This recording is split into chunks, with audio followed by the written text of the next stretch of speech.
Il ne reste maintenant plus qu'à mettre à l'échelle et imprimer. Pour cela, nous allons créer une présentation. Nous allons donc venir ici, sur présentation. Nous allons faire un clic droit, gestionnaire des mises en page, modifier. On va venir ici sélectionner notre imprimante. Moi, je vais prendre PDF Creator à titre d'exemple. Format du papier A4, paysage. Ici, je vais mettre fenêtre. Je vais cliquer de là à là par défaut. De manière, je vais supprimer de suite après. Ici, je vais mettre une unité pour 1 mm. Ça veut dire que dans l'espace objet, dans l'espace papier, pardon, je vais travailler en millimètres.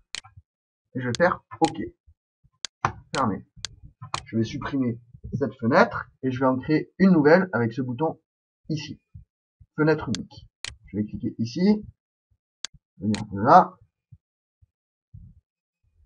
Voilà. Ou alors sinon, je vais carrément rentrer les valeurs de mon cadre. Donc, par exemple, j'aime bien faire pour un format A4 1 cm de marge de partout.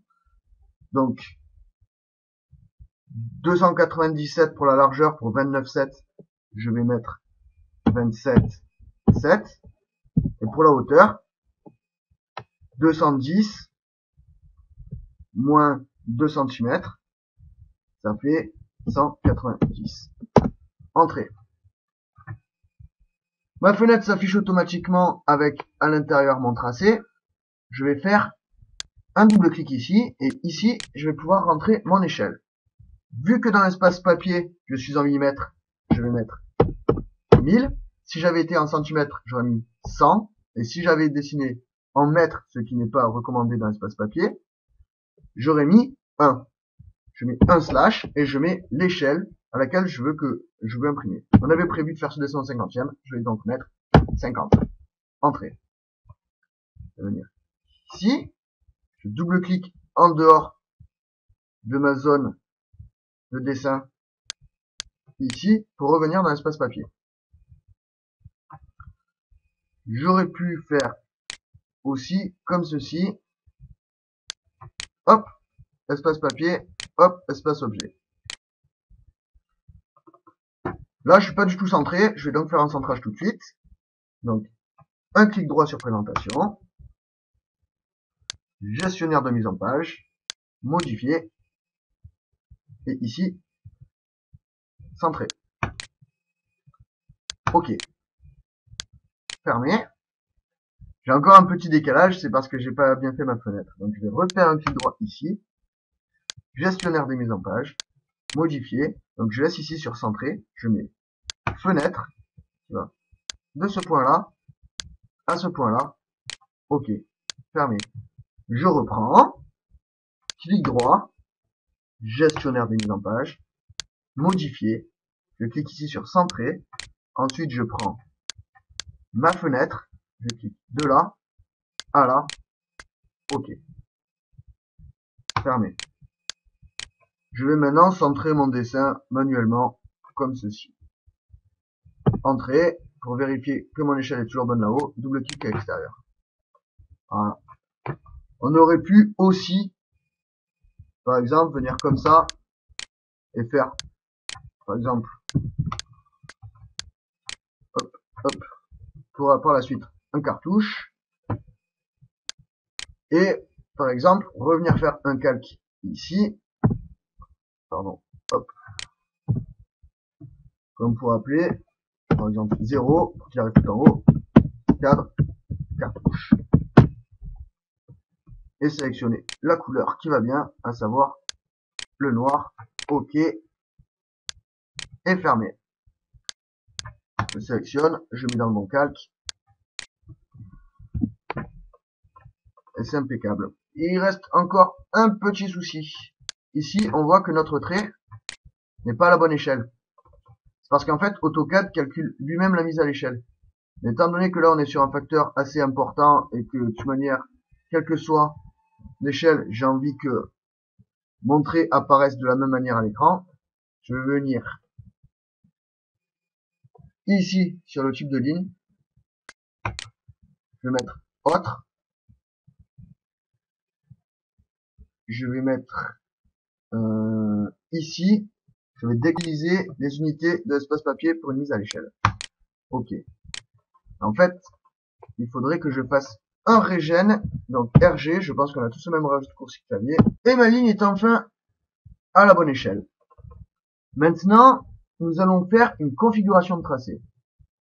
Effectivement, à l'impression, même si quand on travaille, on est bien content d'avoir des couleurs pour se rendre compte immédiatement dans quel calque on se trouve, à l'impression, il faut que notre plan sorte quand même en noir et blanc, avec quelques détails, le cas échéant en couleur, pour repérer. Mais par exemple, là, mes traits de code, j'ai pas envie qu'ils sortent en rouge, j'ai pas envie que mon bureau soit en magenta, etc.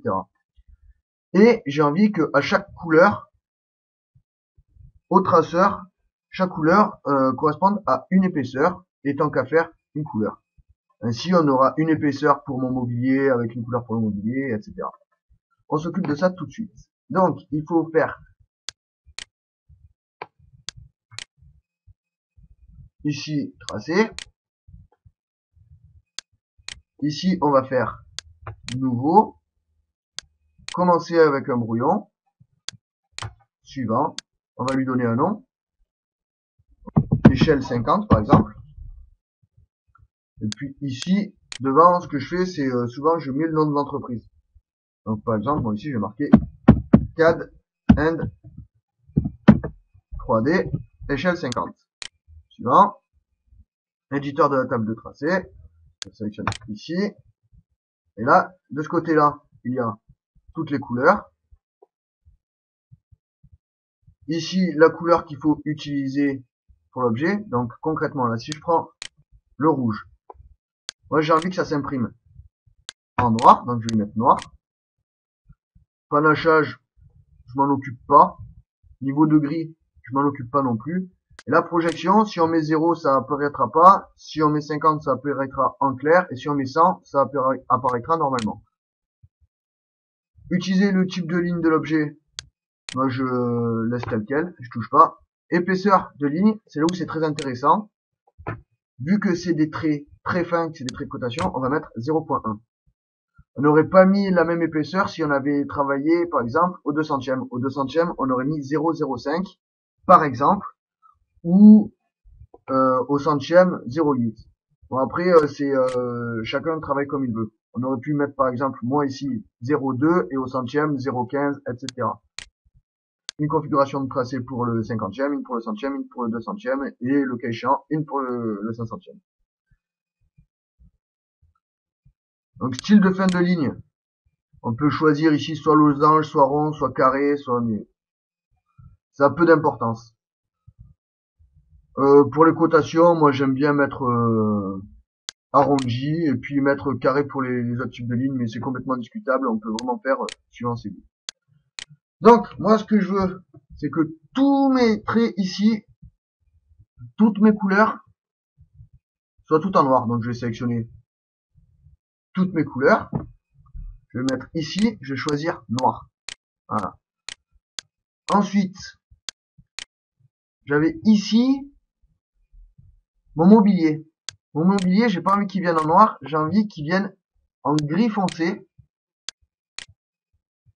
Comme ceci. Parce que j'ai mes cotes qui passent par devant et comme ça au moins je suis sûr de bien pouvoir lire mon texte de cote. Là j'ai mis en 251, j'aurais pu mettre en 252, c'est vous qui voyez. Ensuite, j'ai ces grilles là que je veux voir arriver aussi en gris. Donc on va mettre pour tous ces grilles là.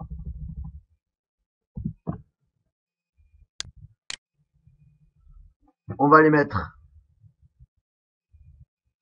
utiliser la couleur de l'objet. Et le blanc, on va le mettre, pareil, utiliser la couleur de l'objet. Ensuite, on revient au type de ligne. On avait le cyan qui correspondait aux menuiseries extérieures. On va donc mettre ici une épaisseur de 0,2 par exemple, ou 0,25. Et on va mettre pareil pour le vert qui était les menuiseries intérieures. On va lui mettre aussi 0,25.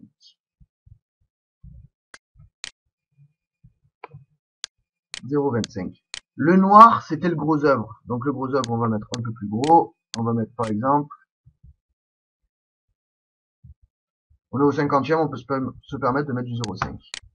Ok. Ensuite, ici, on avait le 253. On va vouloir le mettre le plus fin possible aussi. On va le mettre en 0,10. C'est, si mes souvenirs sont exacts, les trames de hachure. On va pouvoir même d'ailleurs mettre tous les gris en très fin. On va mettre en 0,13. Ensuite, on avait le bleu qui correspondait à mes liserés, excusez-moi, mes liserés de cloison. Eux, je vais les mettre en 0,25, ça devrait être pas mal. 0,25. On vient ici sur enregistrer, fermer et terminer. Si à un moment donné, on voulait modifier ici cette configuration de tracé, on pourrait venir la trouver ici. Alors, déjà, on peut venir le modifier ici, bien évidemment. Donc, on peut retrouver à chaque fois tous les paramètres. Tiens, d'ailleurs, en revenant ici, je me rappelle que mes traits d'axe, ils étaient en 200. Mes traits d'axe, j'ai envie de les voir apparaître avec la bonne couleur, comme ça, moi, on les voit très très bien et ils se démarquent du reste du dessin. Donc, je vais mettre utiliser la couleur de l'objet. Et en épaisseur, je vais leur mettre un 0,2 par exemple. Enregistrer, fermer. Mes styles de texte, je me rends compte qu'on les avait mis en noir, de la même couleur que les contours de gros œuvres. Ils apparaîtront peut-être pas très beaux à l'impression.